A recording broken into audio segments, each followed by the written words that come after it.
Hey guys, welcome back to another tutorial of TechQuest. I'm back with a new video. In this video, I'm going to be showing you the steps on how you can buy Tether on Trust Wallet account. So I'll be showing you step-by-step procedure. Make sure to watch this video till the end and follow the instruction as guided. First of all, you need to log in into your Trust Wallet account. And once you're logged into your account, in the top right corner, you'll be able to see an option as buy. Just click on it.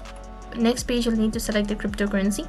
After you select the cryptocurrency, on the other interface, you'll have to select the network type. You'll be able to see two different Tether available. So the first one is TRC20 and the other one is ERC20. So you need to select either one of these options.